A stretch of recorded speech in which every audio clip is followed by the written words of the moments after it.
जी आप दोनों का एक जैसा ही प्रश्न है। ये कह रहे हैं कि मतलब हम गलत आचरण हो जाते हैं महाराज जी, उस पर हमारा बस नहीं है। और ये आप कह रहे हैं कि आप नशा और फिर से उसमें लग गए हस्तक्रिया आदि, और इनका भी सेम है महाराज जी, वीरनाश और गलत आचरण आप संभाल नहीं अपने आपको। हाँ, अब इसके लिए संभालने के लिए दो बातें हैं।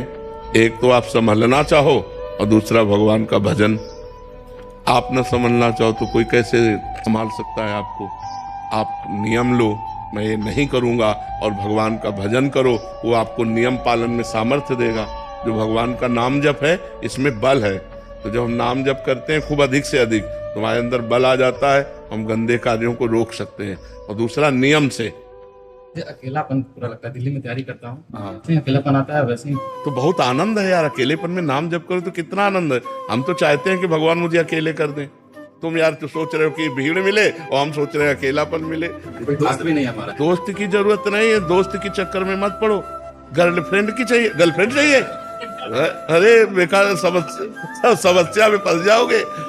भगवान को दोस्त बनाओ और फिर वो दोस्त रूप में आवे, उनकी बात अलग है। भगवान को दोस्त बनाओ, वही सच्चे दोस्त है। संसार कोई दोस्त, यहाँ छल कपट है बच्चा। अभी जो चैन से हो ना, दोस्त बना लोगे तो चैन तुम्हारा चला जाएगा, शांति तुम्हारी नष्ट हो जाएगी। अकेलापन बहुत अच्छा। लोग कहते हैं मैं अकेलेपन से ऊब रहा हूं, हम कह रहे हैं तुम्हें अकेलेपन में जीना नहीं आता, नहीं अकेलापन बहुत अच्छा। अपनी मस्ती में तो है यार, किसी का कोई डिस्टर्ब नहीं, किसी की कोई, और भगवान का चिंतन बनता है। अकेले में भगवान का भजन करने लगो तो इतना आनंद आएगा कि रोने लगोगे। पर वो थोड़ा भगवान से संपर्क अंदर से नहीं तो ऐसा लगता है प्रगट में कोई होना चाहिए। लेकिन सही पूछो, अकेलापन बहुत जीवन सुंदर जीवन है, यदि आप उसे संभाल पाओ तो बहुत सुंदर जीवन है। किसी से कोई मतलब नहीं। आप दोस्त बन जाइए। हम तो दोस्त बनने के लिए तैयार, लेकिन हमको बनाते ही नहीं कोई दोस्त। क्योंकि हमारे दोस्त बनाने में शराब छूट जाएगी, माल छूट जाएगा, गंदे आचरण छूट जाएंगे, नाम जप करना पड़ेगा। हाँ बिल्कुल अच्छे बनो। हम ये चाहते हैं कि आज हमारे नौजवान भाई अच्छे आचरण करने वाले बने।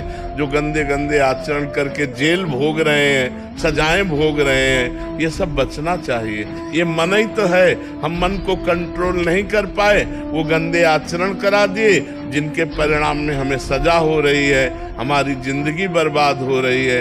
अब देखो कैसे कैसे बच्चे खुद सुसाइड रहे हैं। देखो दिमाग खराब हो रहा है ना, खुद सुसाइड कर रहे हैं। तो कहीं फेल हो गए, या किसी नशे में, या किसी से ब्लैकमेल हुए, गंदे आचरणों में फंसकर अपने जीवन को बर्बाद। अरे नहीं यार, मनुष्य जीवन मिला है बहुत सुंदर जीवन जीने के लिए। अच्छे आचरण करके जियो, गंदे आचरणों से नहीं। जी कुछ यानी तो निकलना ही नहीं चाहते इस।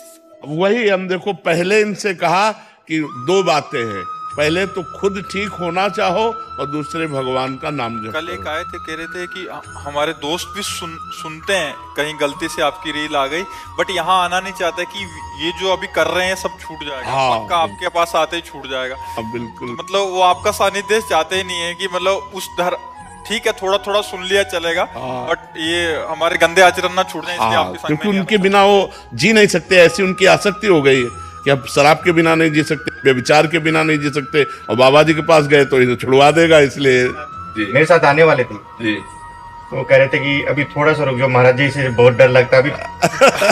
हाँ, एक साल दे दो। हाँ, तब थोड़ा एक साल और गलत आचरण। जाते हैं इवेंट्स वगैरह में तो कह रहे कि बैठना पड़ता है बिजनेस के लिए, इन सब के लिए जरूरी है। तो मतलब उनका जब दृश्य सामने आता है फिर नहीं हो पाया। आपसे बहुत डर लगता है हमारा। जी हमारे माता पिता को बचाने होता है। आज हमारे माता पिता जी गुरुजी 14-15 साल के डिप्रेशन में है गुरुजी। यार बच्चा अगर माता पिता नाम जप करें तो डिप्रेशन से दूर हो सकते हैं। नाम जप करें, उनसे कह दो राधा राधा नाम जप करो। नाम जप से ही बचा जा सकता है, नहीं तो जासु नाम भव भेषज हरन घोर त्रिशूल। भगवान का नाम संसार रूपी रोग का औषधि है। तीनों तापों को शांत करने के लिए महान औषधि है। जो भगवान का नाम जप करते हैं वो समस्त दुखों से निपट जाते हैं। या प्रार्थना करना अपने माता पिता से कि वो नाम जप करें।